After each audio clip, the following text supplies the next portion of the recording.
Diabetes. এই একটার শব্দ শুনলেই কেমন যেন বুকের ভেতরটা ধরাস করে ওঠে, তাই না?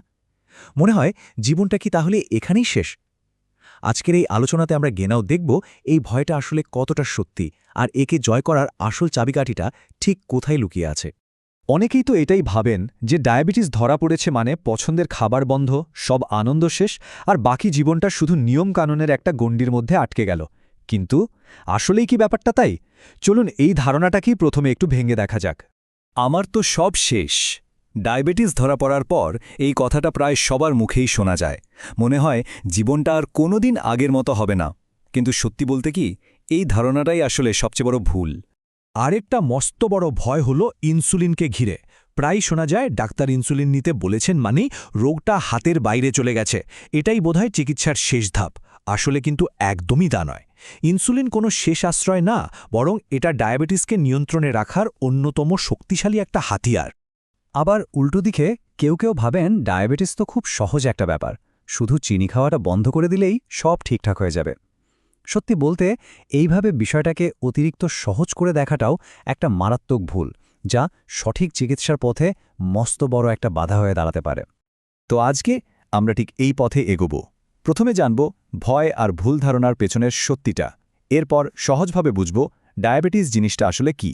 তারপর এর লক্ষণ আর ঝুঁকিগুলো চিনে নিয়ে সবশেষে দেখব জীবনযাপন আর আধুনিক চিকিৎসার মাধ্যমে কিভাবে একে ভয় না পেয়ে পুরোপুরি জয় করা যায়। তাহলে চলুন শুরু করা যাক। ভয় আর ভুল ধারণার এই পর্দাটা সরিয়ে আসল সত্যিটা খুঁজে বের করা যাক।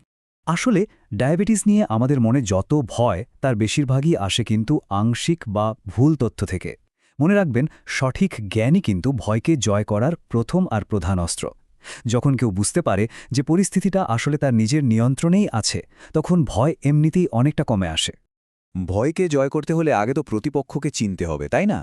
তো চলুন এবার একদম সহজভাবে বোঝা দেখ ডায়াবেটিস আসলে কি, আর এটা আমাদের শরীরে ঠিক কী পরিবর্তন ঘটায়। খুব সহজ করে বললে, আমরা যে খাবার খাই সেটা ভেঙে আমাদের রক্তে গ্লুকোজ বা শক্তি তৈরি হয়। ডায়াবেটিস হলে সেই গ্লুকোজটা শরীরের কোষে ঢুকতে পারে না, ফলে সেটা রক্তেই জমতে শুরু করে। আর সমস্যাটা হয় ঠিক এখানেই। আচ্ছা, একটা সহজ উদাহরণ দিলে ব্যাপারটা একদম পরিষ্কার হয়ে যাবে। ধরুন, আমাদের শরীরের প্রত্যেকটা কোষ হলো একটা তালা দেয়া ঘর, আর গ্লুকোজ হলো সেই ঘরের ভেতরের শক্তি। এখন এই ঘরের তালা খোলার জন্য একটা চাবি তো লাগবে, তাই না? ইনসুলিন হলো ঠিক সেই চাবিটা। এই চাবিটাই তালা খুলে গ্লুকোজকে ঘরের ভেতরে যেতে সাহায্য করে।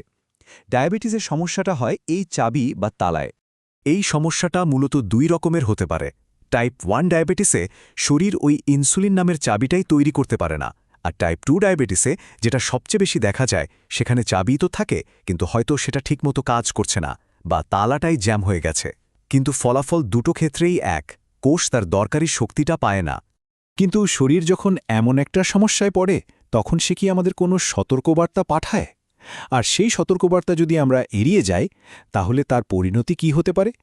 চলুন এবারের লক্ষণ আর ঝুঁকিগুলো একটু ছিনে নেওয়া যাক। এই লক্ষণগুলো হলো আসলে শরীরের পাঠানো বিপদ সংকেত। দেখুন, রক্তে যখন অতিরিক্ত চিনি জমে, শরীর চেষ্টা করে সেটাকে প্রস্রাবের সাথে বের করে দিতে। সেজন্যই ঘন ঘন টয়লেটে যেতে হয়। আর শরীর থেকে এত পানি বেরিয়ে গেলে প্রচণ্ড তৃষ্ণাও পায়। এদিকে কোষগুলো তো শক্তি পাচ্ছে না, তাই সারাক্ষণ ক্ষুধা লাগে, কিন্তু অদ্ভুতভাবে ওজনও কমতে থাকে। এর মধ্যে যে কেউ দুটো লক্ষণ দেখা দিলে কিন্তু রক্ত পরীক্ষা করানোটা ভীষণ জরুরি। ডায়াবেটিসকে অবহেলা করার বিপদটা আসলে এখানেই। যদি একে ঠিকমতো নিয়ন্ত্রণে না রাখা হয়, তাহলে এটা একদম চুপচাপ শরীরের ভেতর বড় ধরনের ক্ষতি করতে থাকে। রক্তে ভেসে বেড়ানো ওই অতিরিক্ত চিনিটা আমাদের রক্তনালীগুলোকে ভেতর থেকে নষ্ট করে দেয়।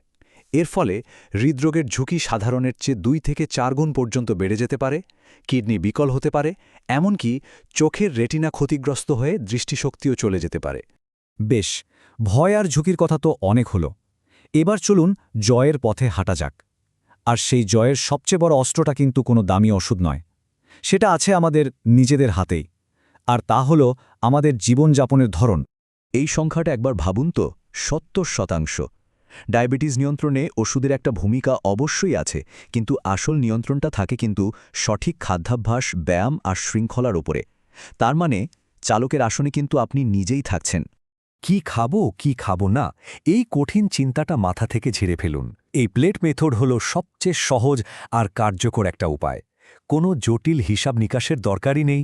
নিজের খাওয়ার প্লেটের অর্ধেকটা ভরে ফেলুন শাকসবজি দিয়ে, 4 ভাগের 1 ভাগে রাখুন মাছ, মাংস বা ডালের মতো প্রোটিন, আর বাকি 1 ভাগে থাকুক ভাত বা রুটি। ব্যাস, এর চেয়ে সহজ আর কী হতে পারে? ব্যায়ামের কথা শুনলেই কি জিমে যাওয়ার কথা ভেবে ভয় লাগে? ঘাবড়ানোর কিচ্ছু নেই। বিশ্ব স্বাস্থ্য সংস্থা বলছে সপ্তাহে মাত্র 150 মিনিট মাঝারি ধরনের ব্যায়ামই যথেষ্ট। এর মানে কি দাঁড়ালো? সপ্তাহে 5 দিন, রোজ মাত্র 30 মিনিট করে একটু জোরে হাঁটা। এই ছোট্ট একটা পদক্ষেপই কিন্তু স্বাস্থ্যের জন্য বিশাল বড় একটা লাভ। সঠিক জীবনযাপনের পাশাপাশি আধুনিক বিজ্ঞানও কিন্তু আমাদের পাশে আছে।